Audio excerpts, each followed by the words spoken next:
Hello, welcome. I'm so glad you're here. I am honestly delighted to invite you into this conversation about your health and the things that might be impacting you.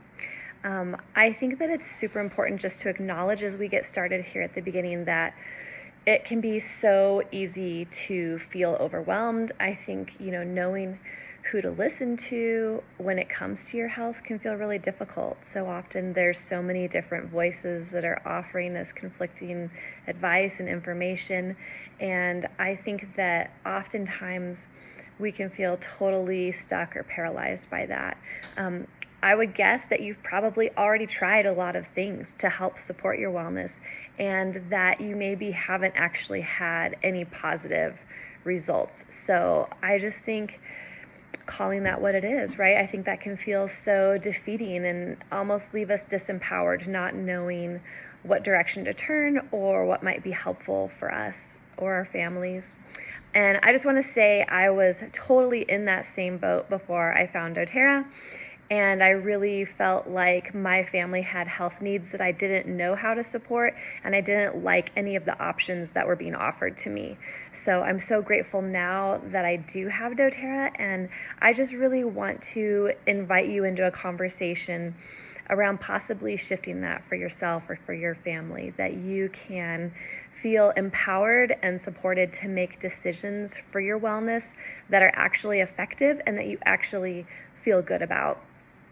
Now, I don't want to just look at your symptoms, and I think that it's important to just identify that that isn't really an approach that I get excited about. So if that's what you're looking for, this is probably not the conversation for you. But what I really want to do is I want to look at the symptoms as a guide to indicate what is actually going on in the system, in the body, and then look at different ways that we can support that system into wellness, which will then lead to a reduction in the symptoms.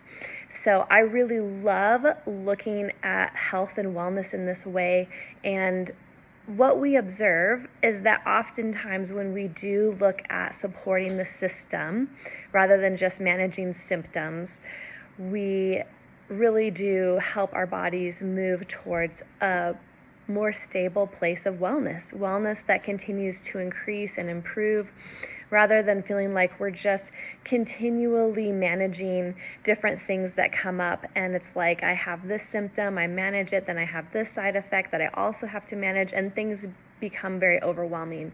That is not the approach that we have here. We want to think about what's going on in the body overall and how do we come in at a really foundational level to support wellness that is lasting and sustainable.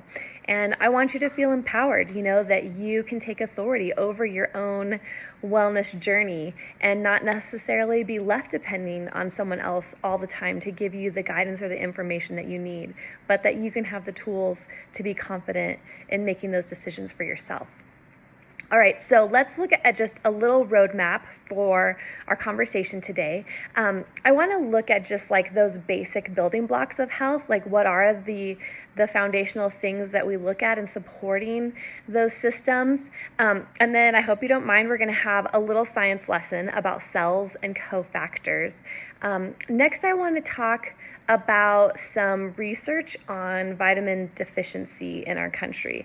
And I know that for me, I was honestly really shocked to hear the statistics on all of that. And so we won't spend a lot of time, but I just want to give you kind of a picture of what that looks like. And then finally, we'll wrap up the conversation just talking briefly about the supplement industry in our country. So let's jump in.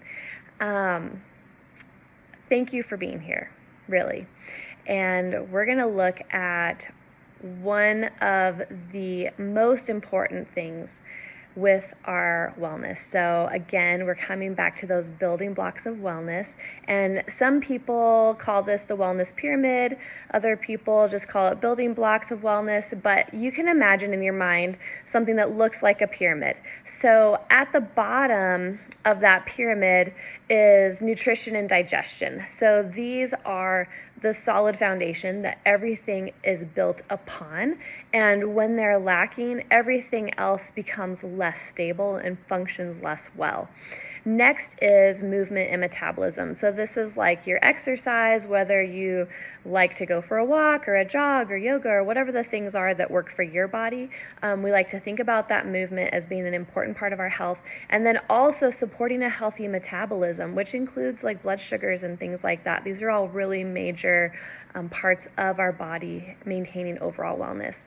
Next, we think about sleep and managing stress. I know that for so many of us, our sleep is so disrupted, and that impacts the body's ability to recover and just being able to stay healthy.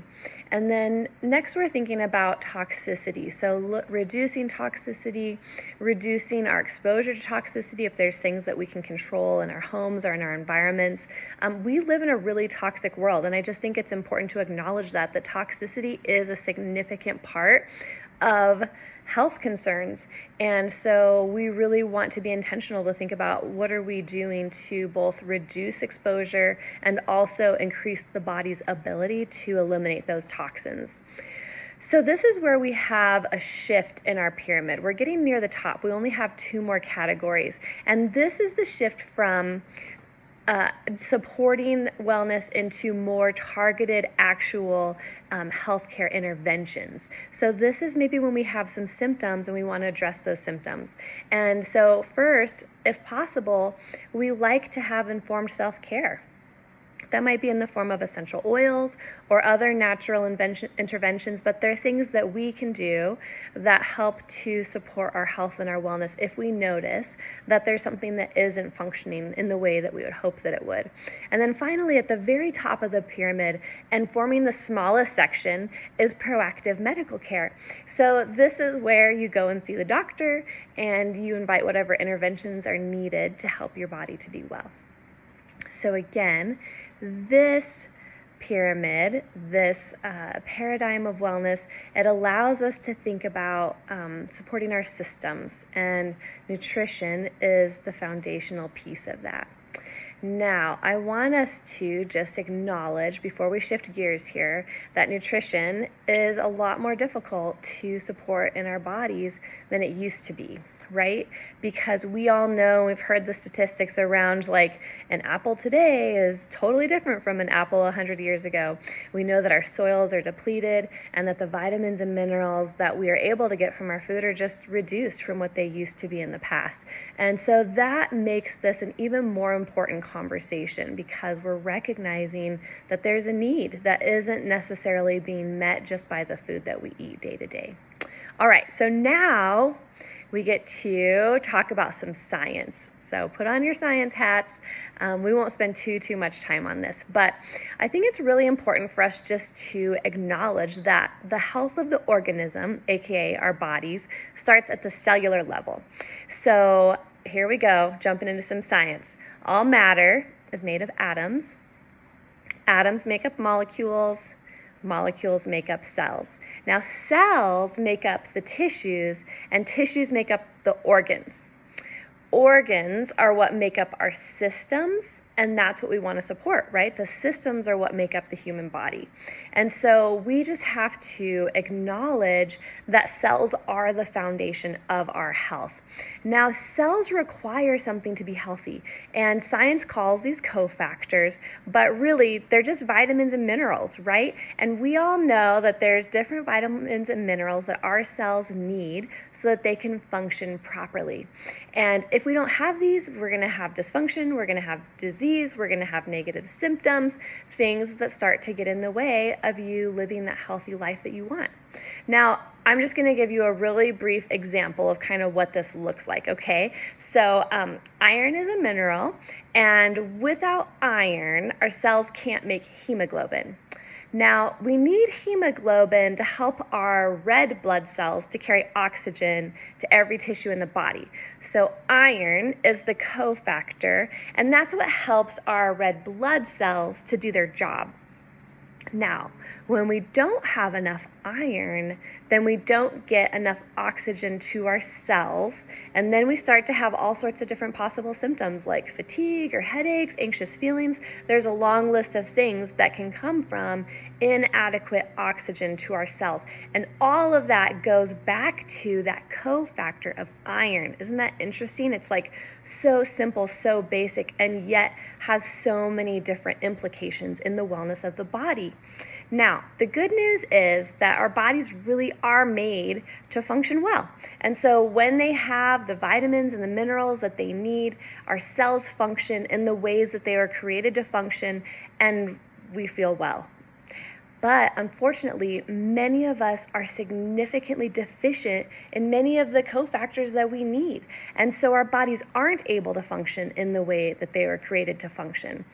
And I just think, it's too bad that we can't get the nutrients that we need from the food that we eat. And I know that a lot of us put a lot of effort into that, right? Like we try to eat organic, we try to do our fruits and our vegetables and cover all of our bases. But unfortunately, because our food is so deficient in the nutrients that we need, it really brings us to looking at, these major deficiencies that we find. So that brings us to the next conversation that we're going to have, which is looking at a little bit of research and statistics around nutrition.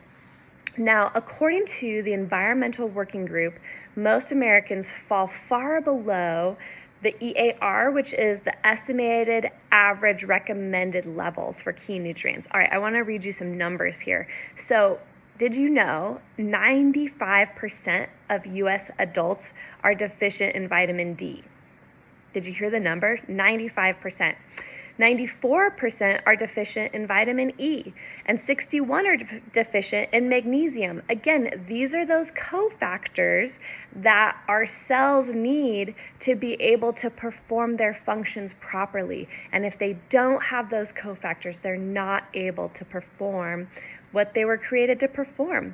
So we can have all sorts of different symptoms that result from this. And this really does vary from person to person, right? Like your body is going to respond to that differently than someone else's body, but you might have inflammation, you might have headaches, lack of sleep, foggy thinking, digestive issues, just like plain old tiredness. I feel like there's an epidemic of tiredness now. How many people do you know that have vibrant energy, that are able to face their day with joy and enthusiasm? I think so many of us are living from one cup of coffee to the next.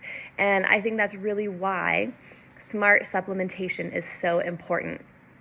Okay, so now I want to talk to you finally about the supplement industry. I think this is a really important piece of the puzzle, right? So if our bodies are lacking what they need to function well, then we turn to the supplement industry to provide us with the tools to help support our bodies. But unfortunately, the supplement industry is not very heavily regulated, and what is available on the market is maybe not ideal for your body. So I want to share with you just a couple of statistic pieces of information and research. There was a study by the FDA. This study ran from 2007 to 2016. They detected contaminants. So this is something that's not supposed to be there, that's bad for you, in 776 different dietary supplements that were produced by 146 companies. So this is not like an isolated thing that, there were a couple companies that didn't have good ethics and oops, they had something in there that actually was bad for you. No, this is 176 different companies that had, 146 different companies that had contaminants. So I think we need to be aware, we have to be careful of the supplements that we're choosing. Also, this is a really concerning study. And again, if you're interested in research, I would love to send these studies to you so that you can look at them for yourself. So let me know, and I would be glad to send them your way. So a different study found that when they looked at 3 of the leading memory supplements on the market, 2 of those 3 leading supplements did not even contain the active ingredient listed on the label. They didn't even have it.